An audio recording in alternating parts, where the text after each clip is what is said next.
नमस्कार दोस्तों, मैं सुशील कुमार दलित हेराल्ड में आपका स्वागत करता हूं। दोस्तों, डॉक्टर बी.आर. अम्बेडकर के बारे में लोग बहुत कुछ जानते हैं, बहुत कुछ सुनते हैं, लेकिन दुर्भाग्य यही है कि लोग उनके द्वारा लिखे गए लेखों के बारे में बहुत कम जानते हैं कि उन्होंने क्या लिखा, क्या नहीं लिखा।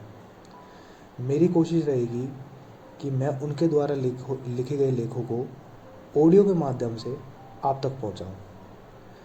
दोस्तों, डॉक्टर बी.आर. अम्बेडकर यानी हमारे बाबा साहब, वो जाति को लेकर काफ़ी चिंतित थे। तो आज का विषय क्यों ना जाति प्रथा को ही रखें। उनका एक लेख है जो 1916 में न्यूयॉर्क में उन्होंने प्रस्तुत किया था। यह मनोविज्ञान का एक प्रश्न था जिसका शीर्षक था भारत में जाति प्रथा, संरचना, उत्पत्ति और उसका विकास। दोस्तों, इसके ऊपर किताब भी है, आप सब जानते हैं। उस किताब की ही समरी है। दोस्तों, बाबा साहब कहते हैं कि विषय थोड़ा जटिल है पर इसे जाना जा सकता है। यह एक सैद्धांतिक और विकराल समस्या है। जब तक जाति प्रथा है तब तक हिंदुओं में अंतरजातीय विवाह और बाह्य लोगों से शायद ही समागम हो पाएगा। जब तक यहाँ के लोग विदेश जाएंगे तो यह एक वैश्विक समस्या बन जाएगी। भारतीय समाज में आर्यों, द्रविड़ों, मंगोलियों और शकों का सम्मिश्रण है। संपर्क और संबंधों से एक समन्वित संस्कृति का सूत्रपात हुआ है। भारत में सांस्कृतिक एक रूपता के कारण जाति प्रथा एक विकराल समस्या बन गई है। दोस्तों, भारत में जाति प्रथा का अर्थ है समाज को कृत्रिम हिस्सों में विभाजित करना, जो रीति रिवाज, शादी व्यवहार की भिन्नताओं से बंधे हो। सजातीय विवाह एक मात्र ऐसा लक्षण है जो जाति प्रथा की एक विशेषता है। दोस्तों, हम जानते हैं कि सहगोत्र विवाह भी अपवित्र माने जाते हैं। बहिर्गोत्र विवाह एक विधान है और इसका उल्लंघन संभव नहीं है। दोस्तों, गोत्र के बाहर विवाह करने की प्रथा का उल्लंघन करने पर कठिन दंड है अगर आप जाति के बाहर विवाह करने की तुलना करें तो। इस विचार से हमें हमारी समस्या का समाधान मिल सकता है।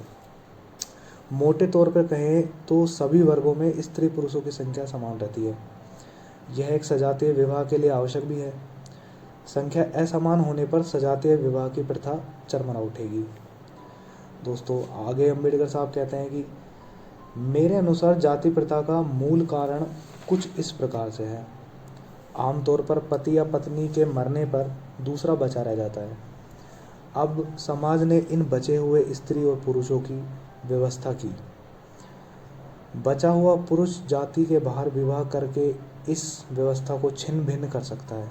बची हुई स्त्री भी ऐसा कर सकती है। तो समाज ने तरीका निकाला, बची हुई स्त्रियों के लिए अलग तरीका निकाला, बचे हुए पुरुषों के लिए अलग तरीका निकाला।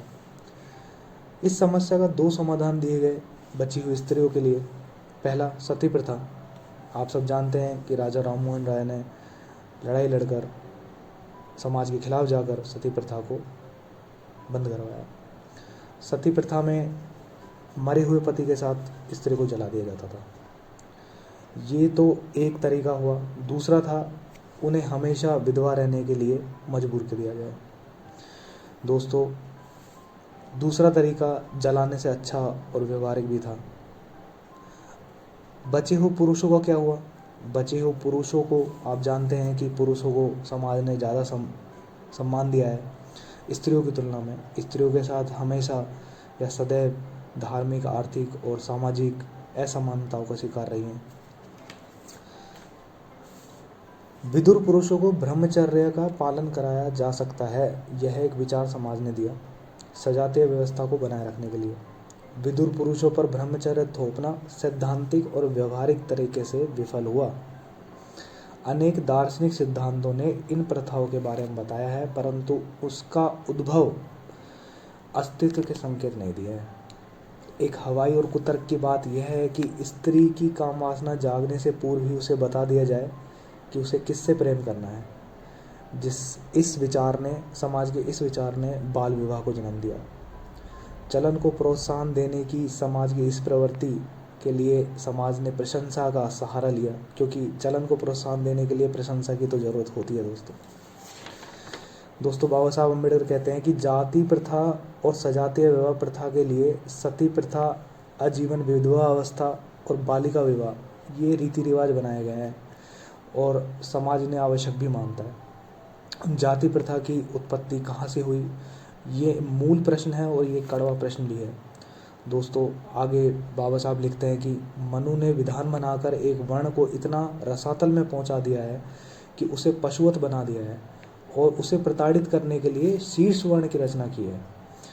जातियों की संरचना की नकल से हुई है और नकल करने के लिए भी दो चीज़ें ज़रूरी होती है। जिस समाज की नकल की गई वो समाज प्रतिष्ठित होना चाहिए, पहला।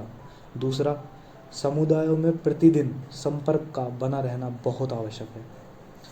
ब्राह्मण सजातीय विवाह का पालन करते हैं तथा अन्य वर्ण उनकी नकल करते हैं, ये तो हम सभी जानते हैं दोस्तों। आगे बाबा साहब टोरडे का एक नियम बताते हैं जो कहता है कि जो जातियाँ ब्राह्मणों के जितने नज़दीक या निकट होंगी वो तीनों प्रथा, सती प्रथा, बालिका विवाह और विधवा की यथास्थिति का उतनी ही कड़ाई से पालन करती हैं, और जितनी दूरी पर होंगी ये कुप्रथाएं उतनी ही कम होती चली जाएंगी। इसलिए हम देखते हैं कि निम्न वर्ग में कुप्रथाओं का या फिर ट्राइबल कम्युनिटीज़ में कुप्रथाओं का संचालन इतना नहीं है जितना अपर कास्ट में है, अपर कास्ट में था। जाति अपने आप में ही कुछ नहीं है, जाति अपने आप में कुछ नहीं है, जाति तभी होगी जब वो सभी जातियों का हिस्सा होगी दोस्तों। चमड़ी का रंग इस देश में जाति का मानदंड नहीं हो सकता, जैसा कि यूरोपियन मानते हैं। जाति प्रथा की जड़ें आस्थाएं हैं, ये तो हम सभी जानते हैं। जाति प्रथा की जड़ें जो है वो हमारी आस्थाओं से जुड़ी हुई है दोस्तों। बाद में बाबा साहब अम्बेडकर लास्ट में अपनी बात कुछ इस तरह से समाप्त करते हैं कि मैं इतना हठ धर्मी नहीं हूँ कि मैं सोचूं कि मेरे ये जो वाक्य है वो ब्रह्म वाक्य है। यह विचार विमर्श में एक योगदान से बढ़कर कुछ नहीं है। मैंने अनुसंधान का एक सही मार्ग बताया है ताकि सत्य उजागर हो सके। इस लेख में भावनाओं का कोई स्थान नहीं होना चाहिए। तो दोस्तों, अगर आपको ये ऑडियो अच्छी लगी हो तो हमसे जुड़े रहें। अगर आप इसे लिखित रूप में पढ़ना चाहते हैं तो नीचे दिए गए लिंक पर क्लिक करें और दलित हेराल्ड को आगे बढ़ाएं। हम ऐसे ही नए नए ऑडियो आपके लिए लाते रहेंगे।